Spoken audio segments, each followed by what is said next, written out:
They will be joined by the Chief of Police, Adrian Diaz, and by a few members of the Mayor's executive team, Deputy Mayor Monisha Harrell, Deputy Mayor Kendi Yamaguchi, and Special Advisor for Strategic Initiatives, Tim Burgess. So without further ado, we'll bring them in.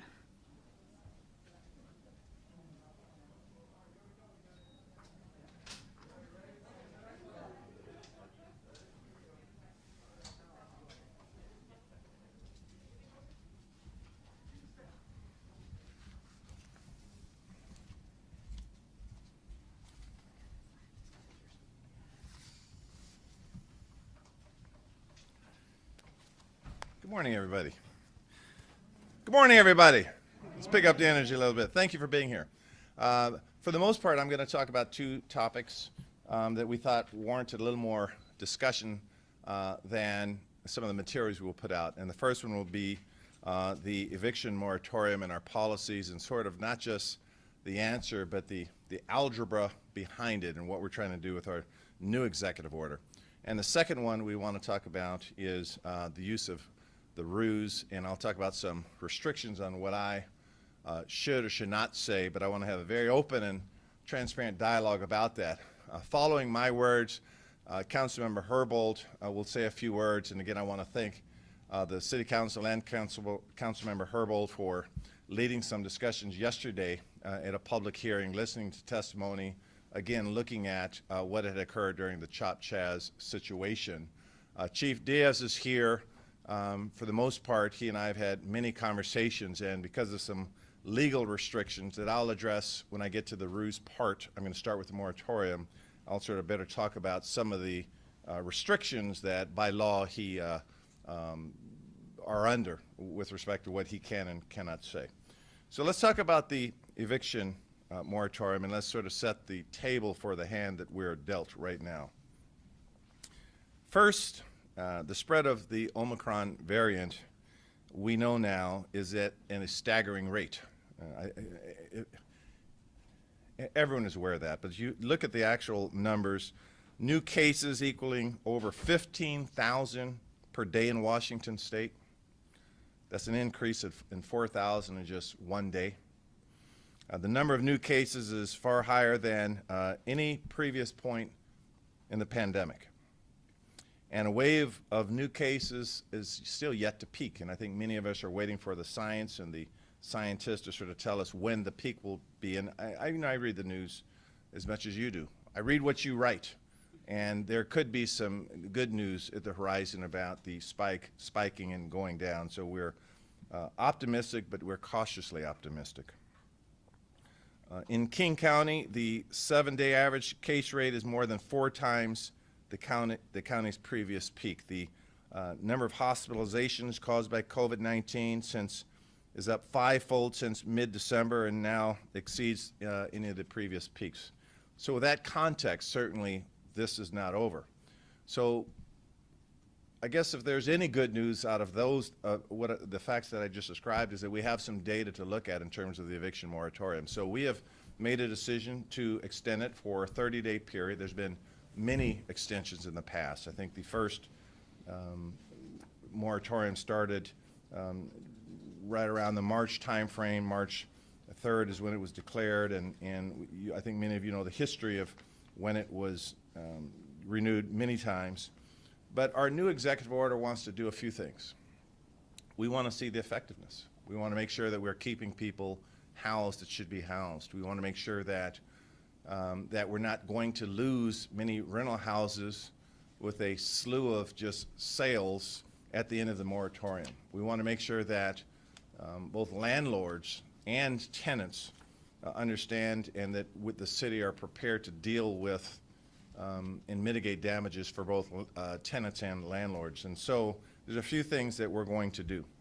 I am asking that our many departments, first of all, streamline and coordinate the distribution of available funds, the acquisition of funds, to make sure that it's crystal clear where there is relief.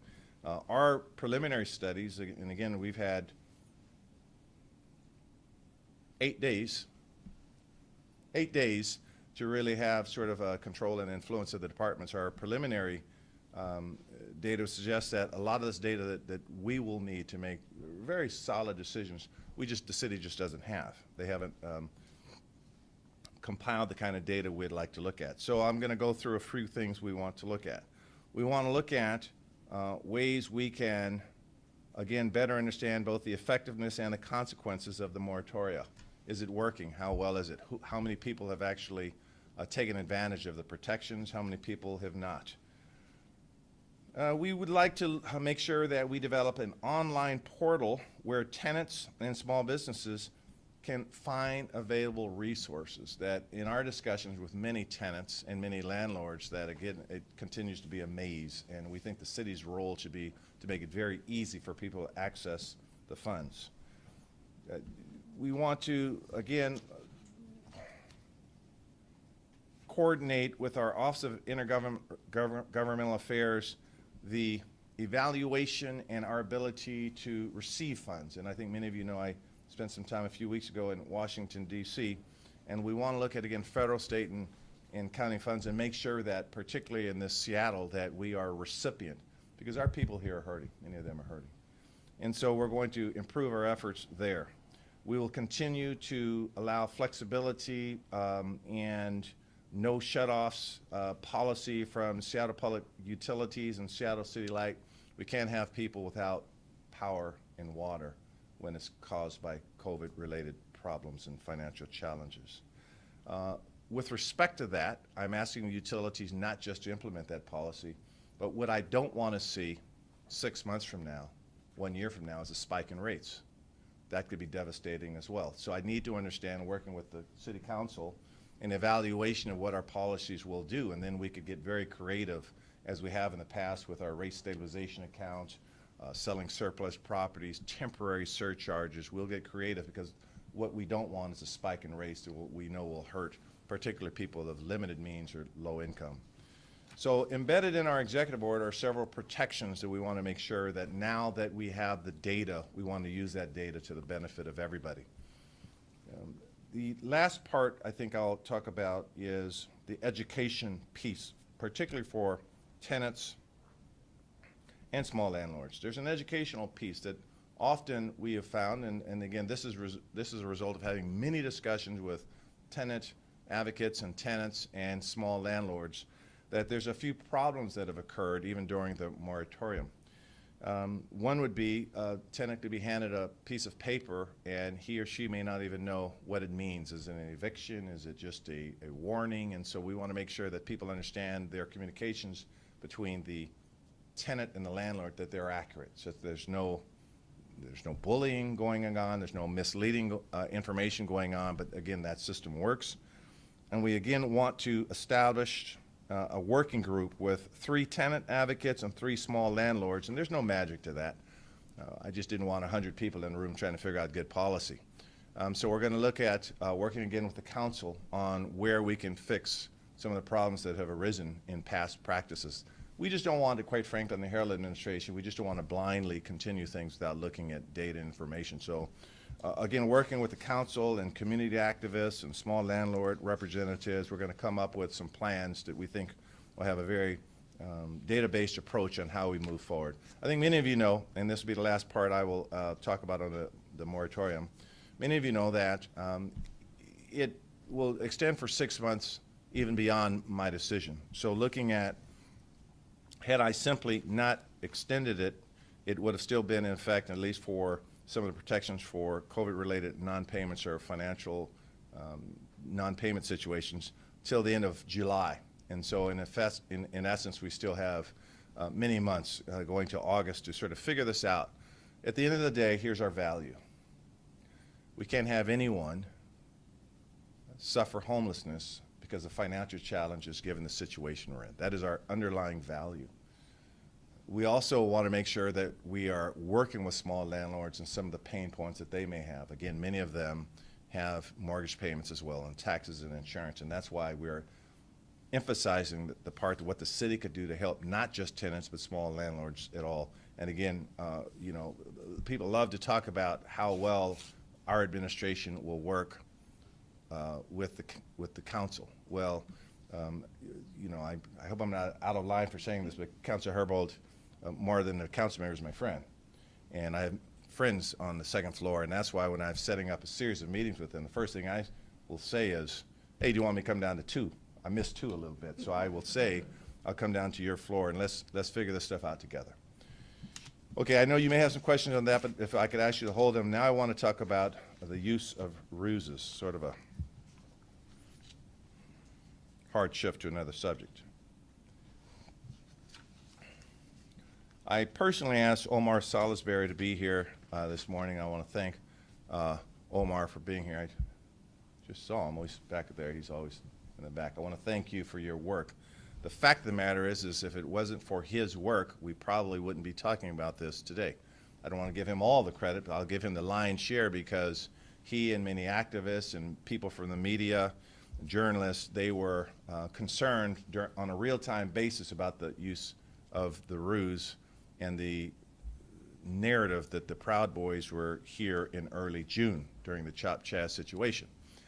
I said in my beginning remarks that Chief Diaz here, who I've had some discussions with, because the affected employees still have Loudermill rights and there's still a process by which they are guaranteed a fair and impartial determination as to the findings that Andrew Meyerberg issued, that I, as the person he reports to, I can't do anything according to the law that would influence his ability to be impartial, anything but impartial and fair. So if I directed him to say something or I said something that would suggest otherwise, that would be inappropriate. So I won't do that, but I will tell you this, that this concept, particularly coming from your level and those close under you, that I didn't know, beats me. That's not what they're saying, but it's sort of, I get that impression that that there's no place for that in the Harrell administration. If you didn't know, you should know. And if I'm going to lead this city and lead our department, and I'm going to talk about building community trust and transparency, then I cannot have that attitude. Because quite frankly, when I talk about diversity, this is what diversity looks like to me. It just doesn't look like those standing around me and those that are helping lead the city. It looks like diversity of thought, where someone could simply say, you know, I have a different opinion on that. Maybe we want to do this, okay? That's what diversity looks like to me. Now, I'm not commenting on whether that occurred or not because I wasn't there at that particular time, but I will talk about what will occur under our administration. The number one, we will, working with the council, we will look at what procedures need to be fixed, what processes need to be changed. We do know that the use of ruses or the dissemination of falsehoods or the, well, I could call them lies. I mean, I'm known for my candor, whatever, however you want to describe it, whatever euphemism you'd like to use, that they have their place in good police work often, particularly in internet crimes against children and other types of operations. And so there's a lawful use of this tool. There can also be, in certain situations, hypothetically, situations where it is abused or misused. Just wasn't a smart use of the ruse. So we are going to work collectively with under Councilmember Herbold's leadership and the council and the police department to figure out what that process looks like to make sure that this kind of situation under my administration doesn't occur. And again, if I'm going to be open with the city, as I only know how to be, when I read Andrew Meyerberg's 19-page report, which I did, when I hear people saying they didn't know, it seemed to me that if you didn't know, you weren't following the news.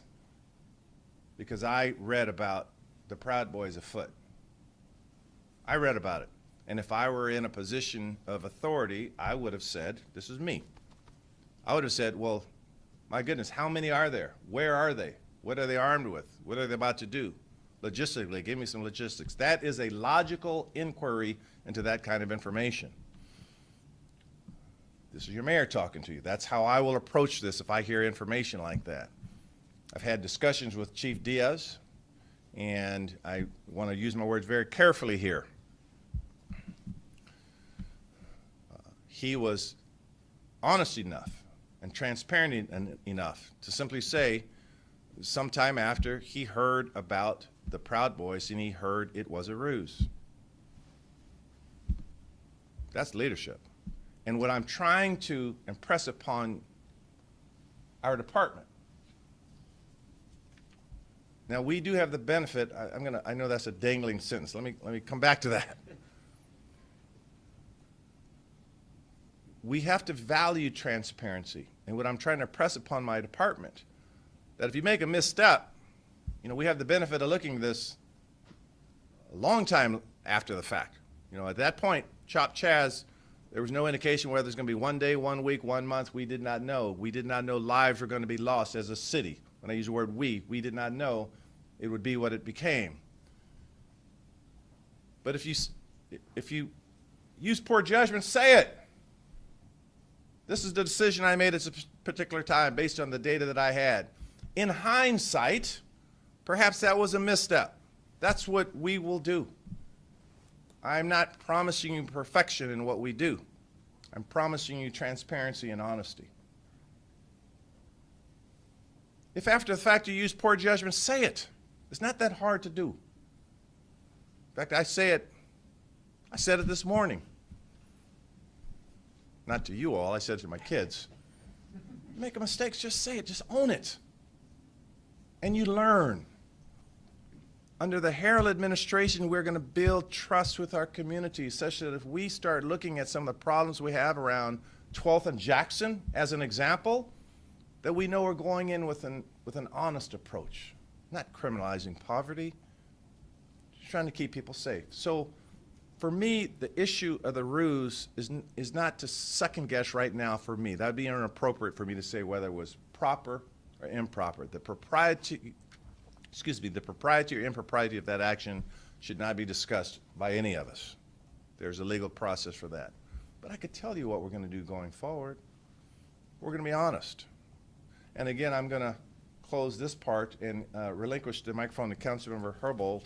And I don't know what she's going to say because we didn't script. There was a time where I didn't know what Councilmember Herbold would say. We'd work together. But Mr. Salisbury, again, I want to thank you. I know this has been traumatic for you. I know that you were looking for answers. I don't even know if the answers were to your satisfaction. But I will tell you, this is what journalism and tenacity and a commitment to many communities looks like in my eyes, at least. So I want to thank you publicly and thank you for being here. And with that, I introduce you to Public Safety Chair and friend, Councilmember Lisa Herbold. Thank you. Thanks. We did not coordinate our remarks, but that is because I'm really pleased that the role that Mayor Harrell has already taken on this issue, as well as Senior Deputy Mayor Harrell in participating in my committee discussion, and I had a lot of faith and trust based on those interactions already and comments made publicly about the severity and need to address this issue, that I felt comfortable coming up and sharing my remarks without knowing exactly what Mayor Harrell was going to say. So thank you to Mayor Harrell for his attention to this issue, and that, again, of Senior Deputy Mayor in participating in the discussion in the Public Safety and Human Services Committee yesterday. We also owe gratitude to the independent journalists for this misinformation campaign coming to light in the first place. Moving forward, I believe we must focus on two issues.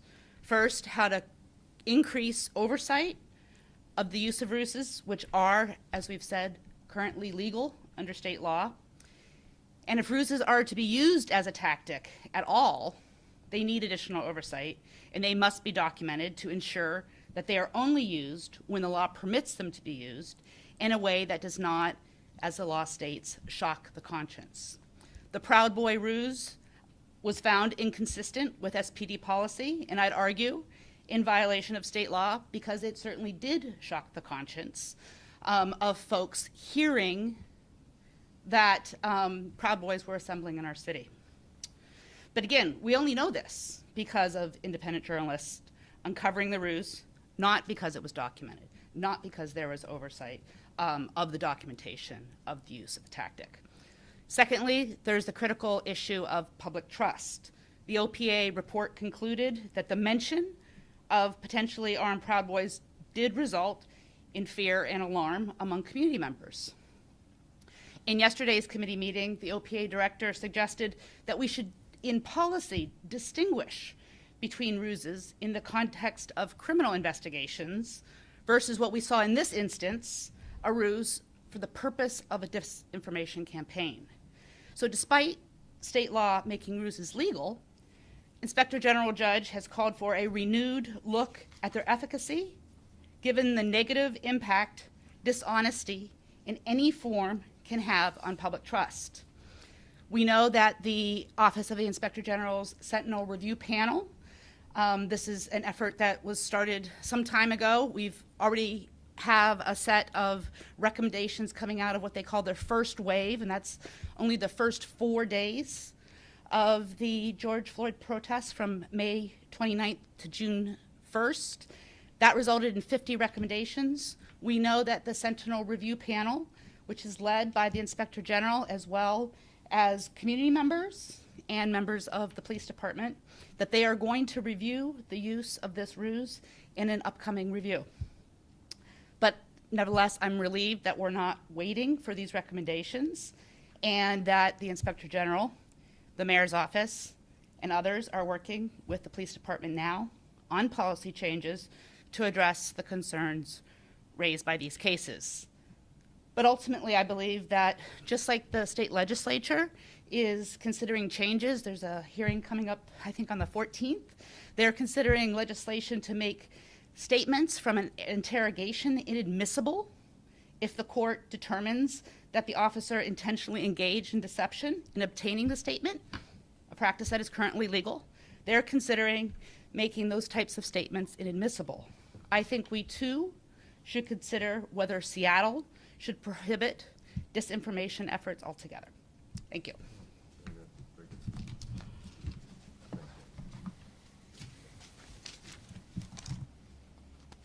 Thank you, Councilmember Herbold, for those words and for being so perfectly granular in the approach, because this is good policy work, and that's what the City Council does. Thank you very much, Councilmember Herbold.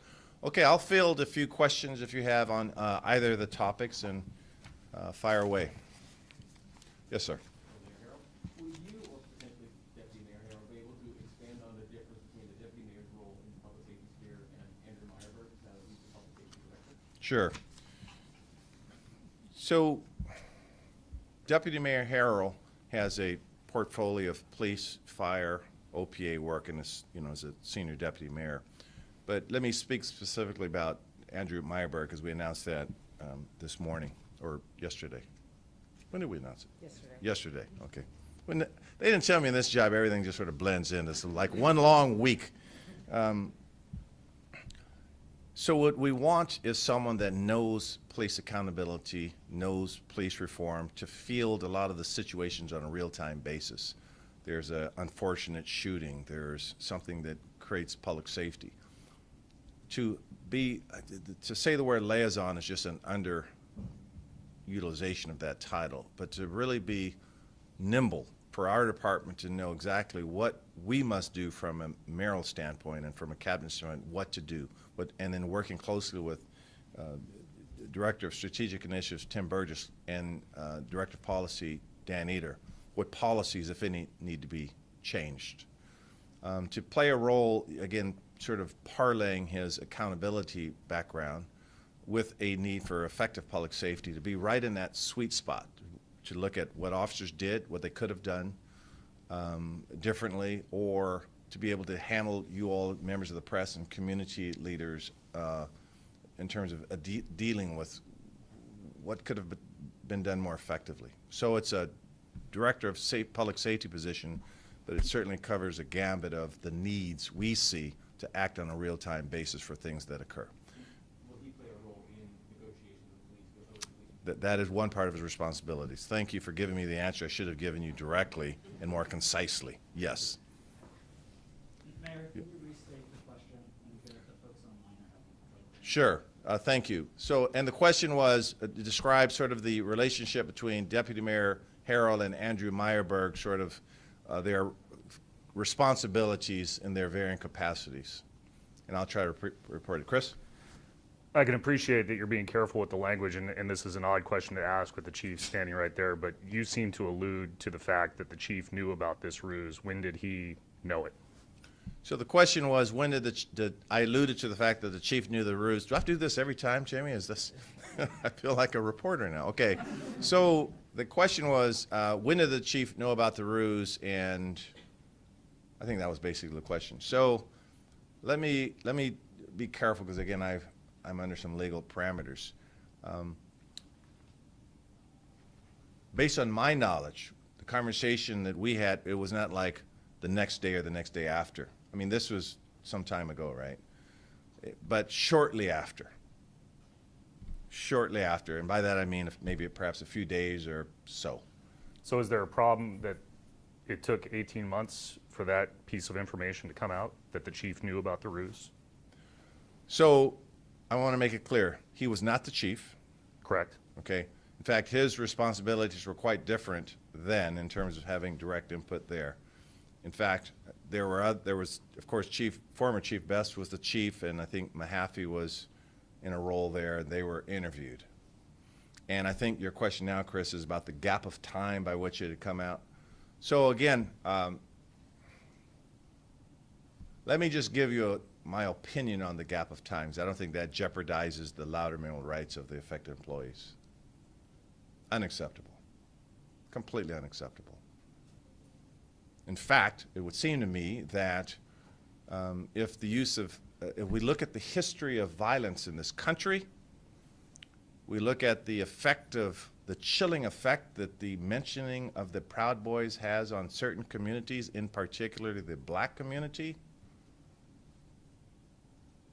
when we look at just the issue of violence that has occurred in the city, that's unacceptable.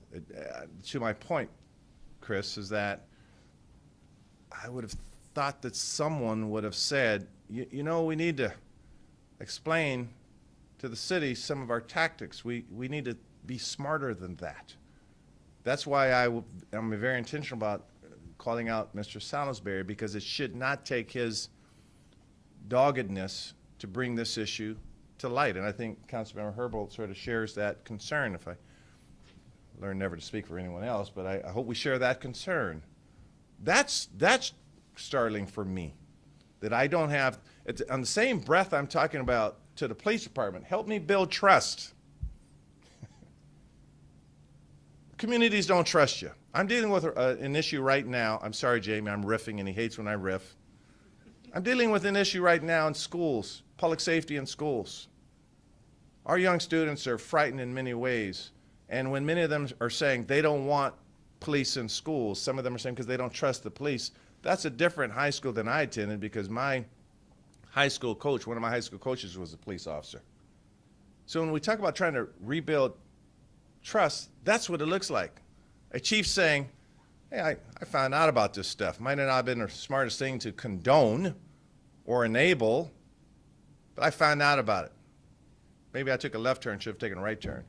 And I've told Chief Diaz, if we are to work together, that's the kind of transparency he has to accept, because that's the mayor that I will be.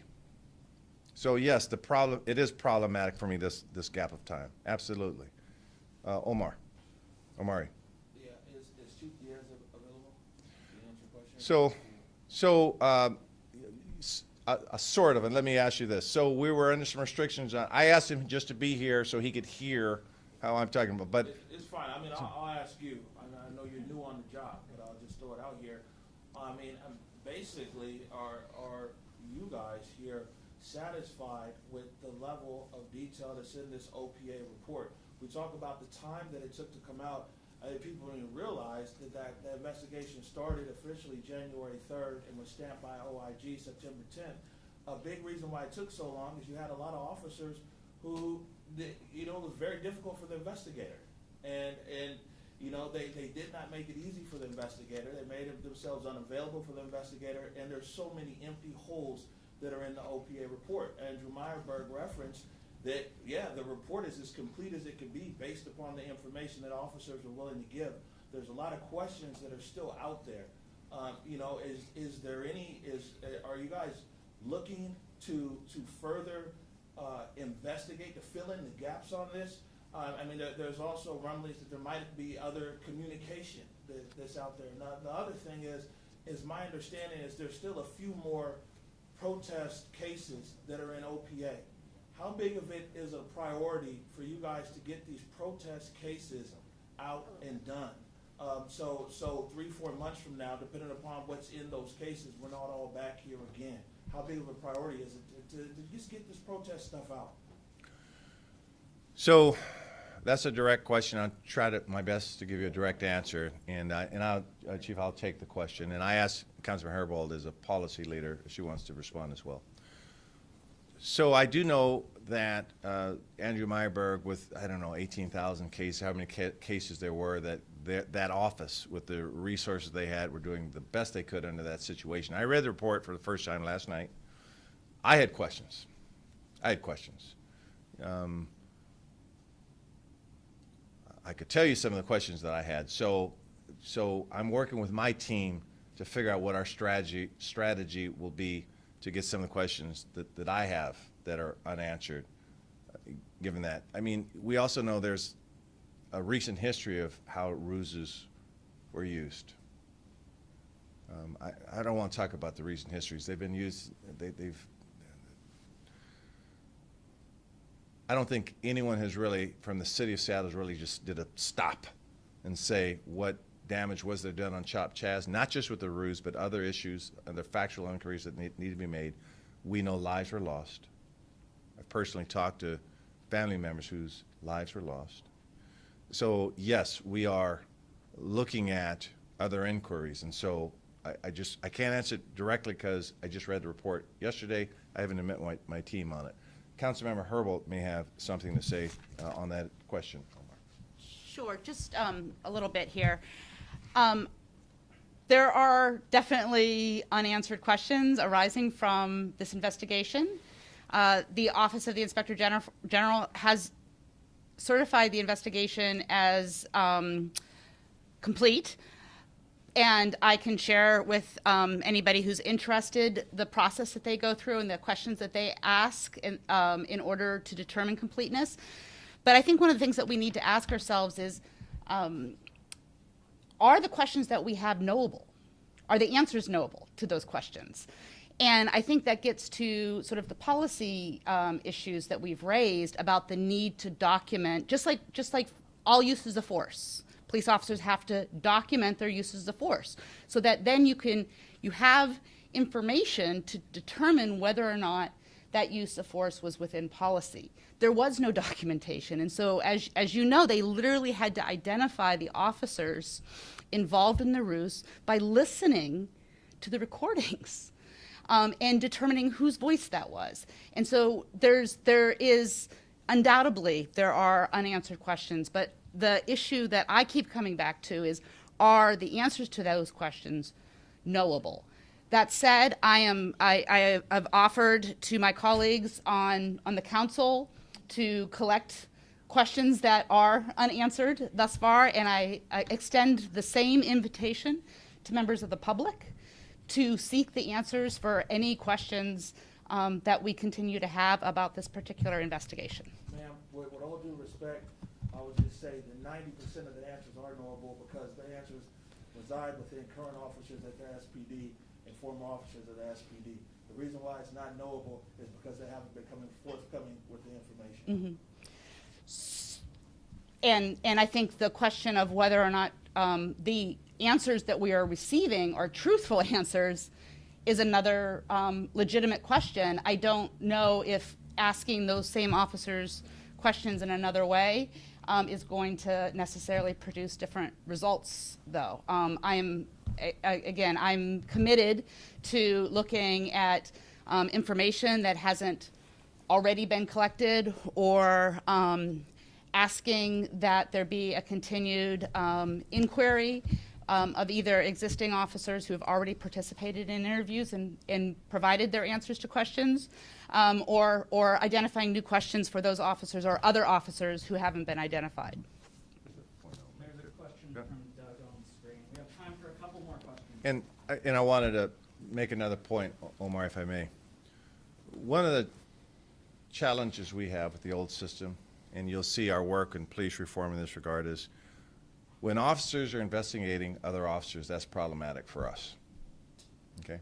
That's why we will push for more civilian investigators, many of whom will be very skilled at cross-examination techniques and pulling the information out and reading between the lines such that we can get at the truth. I see King 5 here. They stand for the truth. We stand for the truth as well. So this notion of investigators, or rather police investigating themselves, we're taking a hard look at. You'll likely see some changes. Jamie, do you mind calling on, should I just, yes. Yeah, Oh, but I think I'm question sorry. from the screen. Question from the screen. Yes. Doug Trum.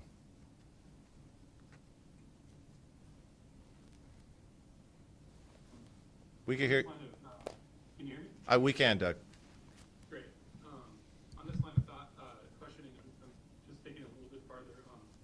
The captain who took most of the blame for this ruse ended up being promoted, and that was Chief Beth, I believe, at the time.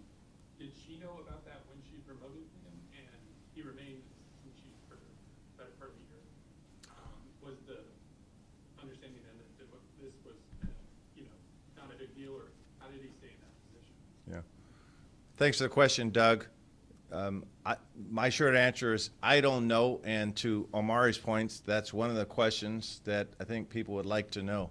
I've not had direct conversations with her on this issue at all, and I don't know if that fell within the scope of Andrew Meyerberg's report, so I don't know the answer to that, Doug. I'll go here and I'll come here. Yes. Thank you for your time here. My question is, can you just make it clear what you're expecting from SPD moving forward on their use of ruses? Because like you said, some of them are legitimate, if it's a, child porn investigation. But then, of course, on this extreme, we have the Proud Boys ruse. So just spelling it out and making it clear in the future what you're expecting from SPD and the chief. Yeah, good question. So I'll make it clear what I expect, what the specific policy recommendations are as the work we're doing now with the council. So number one, what I expect is that any type of ruse sort of goes through a reality check. Is it a smart thing to do? Is it consistent with state law? Are there the right people in the decision-making room to give us that diversity of thought? If you have just groupthink, that is a bad thing. So I need to make sure that they have a system by which you don't just have rank and file or one solo person making a decision that could be as audacious as the one we saw in this particular situation, number one. Number two, is there any type of legal review as an example? Is there a form? Is there a process by which we are even doing checks? Is there a record, if you will, as Councilmember Herbal pointed out, is who approved it? When does it make sense? We don't have any of that information. How high did it go up? Because I want, there again, if you look at the history of ruses in this country, of misinformation and getting 5 people to frame another person, misinformation, the mass incarceration of certain peoples. You look at the history of how our judicial system has been abused. The use of tactics like this has to come from the top. And so again, did we lose everyone there? No, they're still there. Oh. Again, and I'm not afraid to mention the abandonment of the East Precinct. I will if you don't. When we hear repeatedly, I didn't make the decision, it didn't come to me, well, why didn't it? That's the questions, Omari, those are the questions we want to ask. Why didn't it? And I've had discussions with Chief Diaz where we will improve that. Those are our values, those are policies, and we'll come up with specific recommendations here in a very timely way. I'm going to come over here and I'll come back, okay? One on the screen is from Jennifer Henningsen from the Seattle Times. Okay. Where's her box? Hi, Jennifer. If it's okay for me to ask a slightly unrelated question about public safety, I'm curious to know where and GPS what you're doing about the commercial drug sales on 3rd, 9th, and Pine, and the fencing of stolen goods on 3rd, between Lenora and Virginia. And then I have a follow-up for Councilmember Herbal, if that's all right.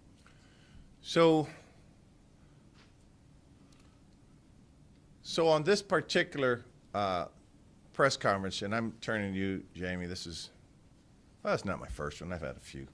I'm trying to sort of keep it on these core areas. Chief, you could sort of come to me if you want to address that in specifically. Maybe you could hum a few bars, but I am trying to stay on these, just for this particular morning. Our staff can follow up with Jennifer. Yeah, Okay. Jennifer, we're happy to connect too with more in-depth answers Yeah. if needed. Okay. Oh, great, yeah, thank you. Okay, we'll And co- then, Councilmember Herbold, have you met with City Attorney Ann Davison yet? And if so, how did that go? I did. We met, as Mayor Harrell said, things seemed to meld together. I can't remember if it was last week or the week before. I think it was probably last week. Yeah, we just had an agreement to continue regular meetings to discuss issues that are in her purview as well as in my Public Safety and Human Services Committee. And I think the issue that we discussed most was the city attorney's focus on the misdemeanor case backlog, and she gave me a heads up that they were bringing in a consultant to help advise them on that. We have time for about 2 more questions. Thank you, Councilmember Herbold. Sure. Yes. Hi. I think that there's, some folks are a bit surprised that there isn't more talk about just banning ruses altogether, given that police have been shown that they can't be trusted with this kind of power, and that they shouldn't be allowed to spread any kind of misinformation or lies. How do you respond to that? Yeah, just to repeat the question, whether we are considering or should it be considered just to ban ruses altogether as a tactic, given some of the problems that they've caused. So I don't know the answer to that one. I don't know when it has been used effectively to really prosecute a person that should be prosecuted. I do know where it's been abused and misused. So we have an open mind. I'm going to talk to state legislators as well, not just for the city of Seattle. So we have an open mind as to whether they should be abandoned altogether or whether there's limited exceptions that they should be used. So I don't know the answer to that. And again, I will have to defer to some experts, some criminologists, some prosecutors, some defense attorneys, and have a discussion. So I don't think it would be appropriate for me just to knee-jerk and say they have to go away together. I just don't know the data on that. So it is something that you would consider? Well, my answer, I just gave you my answer. I said I'll consider all. I don't want to, and I didn't mean to be terse. There's nothing I won't consider, but I don't know if that's a smart policy to ban them all together. I just don't know that. Would you think that banning them, is that your position, that we should just ban them all together? I mean, I think there's a lot of people wondering about it, considering how outraged they are about what just happened. And Yeah. it's the first time a ruse has gone badly with Yeah. SPD, so. So, and I've also been told that particularly crimes against children for predators, that they have been effectively used sometimes. So there could be limited exceptions where they're used effectively. And again, I just don't know. And I apologize for not knowing. I will know. And so I've also been told there have been times where they have done what they're supposed to do. We know that in this current situation how volatile it was. And so a complete blanket on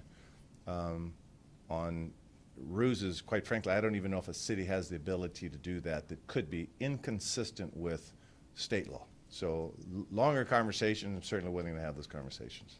May I? Yes. And I just want to restate what I have said a couple times. The Office of the Inspector General Judge has raised that question, and is calling for a renewed discussion of whether or not ruses are appropriate in any circumstance. And in my comments, I did say that I think it's worth considering, and I noted that the state legislature has a bill that one type of ruse, a ruse is sort of identified as sort of the exceptions to the honesty policy. And one of those exceptions currently is not being truthful in the course of an interview of a suspect. That is one of the things that the state legislature, that is a type of ruse, and that is one of the things that the state legislature is considering making that information admissible.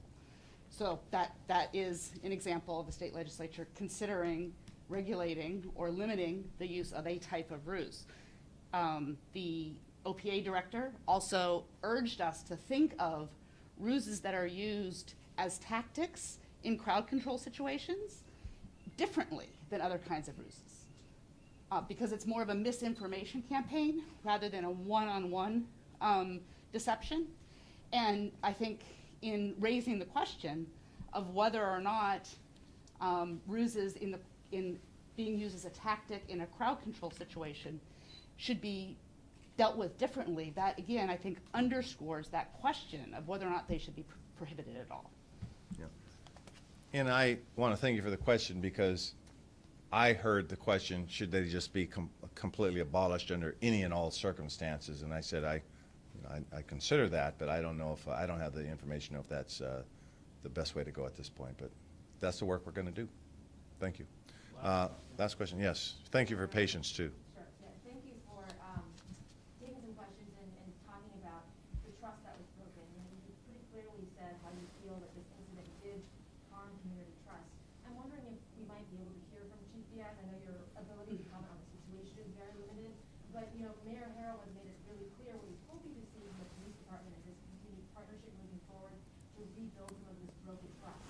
So Chief Diaz, are you able to talk a little bit about the police department's intent under your leadership to work with Mayor Harrell to rebuild some of this broken trust? Yeah.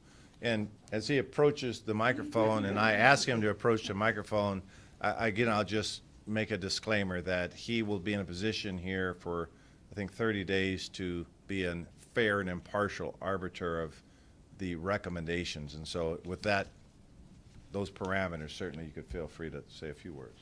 Please. So thank you. Thank you for that question, and thank you for allowing me to say a couple words. I know that I do have some limitations in it, but you know, what we saw a year and a half ago, while I wasn't the chief at the time, was very traumatizing to the community. It had a lot of impacts, and I have to apologize for those impacts that we created. I've been committed over that whole course of time to revamping everything from policies to training to ensuring that our officers are doing the right thing.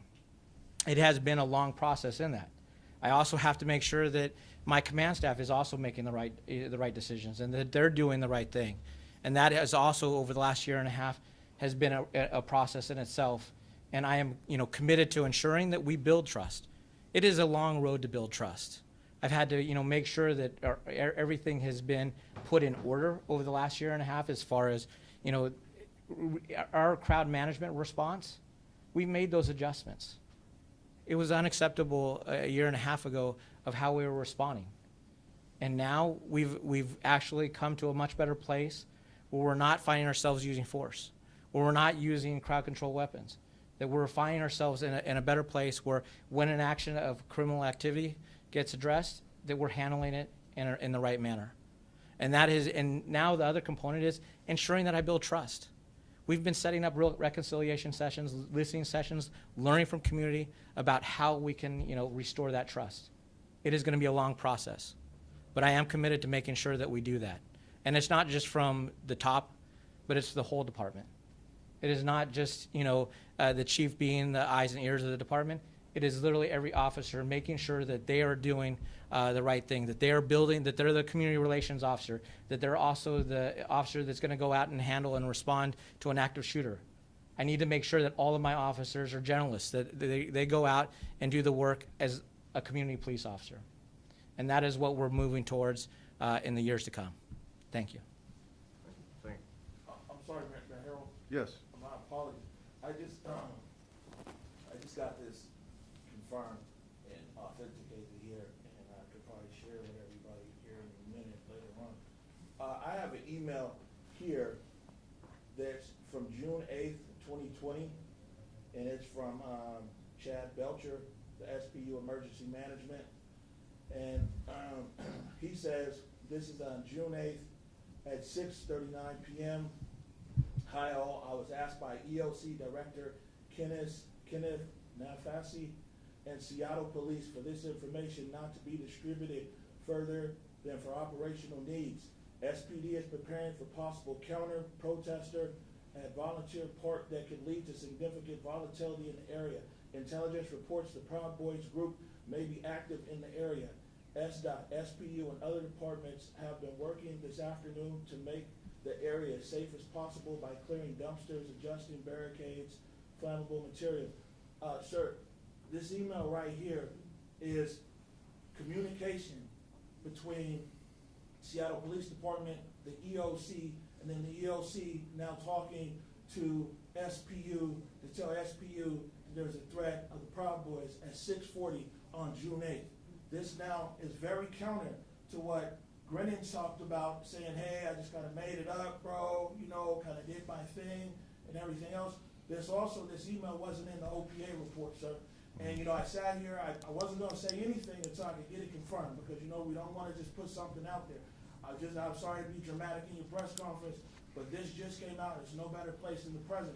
But this shows right here that it seems like different city departments might have even been fooled by the hoax. SPU's over there, people are making emergency plans. I don't know. I'm just letting you know. I just got this confirmed right now. That these people were talking. This is much bigger than just Grennan and what he was saying. Sure. So let me respond. Thank you for the real-time journalism. A few things. One is a couple of days ago, I was at the Office of Emergency Management talking to its director and its assistant director and many of the staff employees there, and I was there with my team, and we asked the question, did you know there was a ruse going on? As you may recall, the OEM was activated. We asked that question, was it activated during Chop Chaz? It was activated as a crisis situation, as an emergency situation. And they said they did not know there was a ruse, which then, in our inquiry, raises some issues that if they are making tactical decisions based on false information, that is problematic. Certainly going to be problematic with our administration, to your point. So we were there for other reasons, to make sure that in case of an earthquake, in case of other situations, that we are prepared as a city. But in that orientation and training and information sharing, we asked the question about the ruse because that is near and dear to us. And so we also are aware of the fact that there was deployment decisions. That is problematic. So I agree with you, number one. Number two, and I didn't mention this in my opening remarks, that I became aware that even Councilmember Herbold had asked, I think directly, the chief, I believe, hey, we're hearing about the Proud Boys. What's going on here? It didn't say that, but it was that was the gist of it. And I think you had a few text messages, and I don't think you received a response. Or I don't know if you... Not via text, but we had a conversation. You had a conversation, and so when regional people were trying to inquire about what we're reading on the news, we don't know the dissemination and the ripple effect of bad information. So I look forward to having, like I said, there are many questions that I had when I read the 19-page report. So more to come. The report was issued yesterday, and again, it raised many flags. So thank you very much, Omari, for that. And I think with that, I want to thank you. We're going to close down this conference. Thank you very much for your questions, and everyone try to have a good day. All things considered, make it a great day. One Seattle.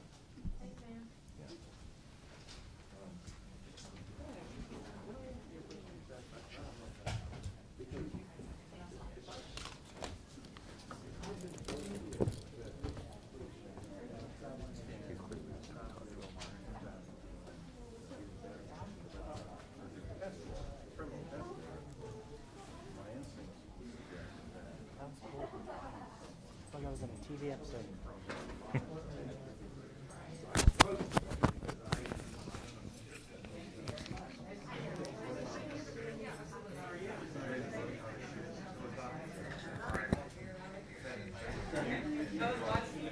I also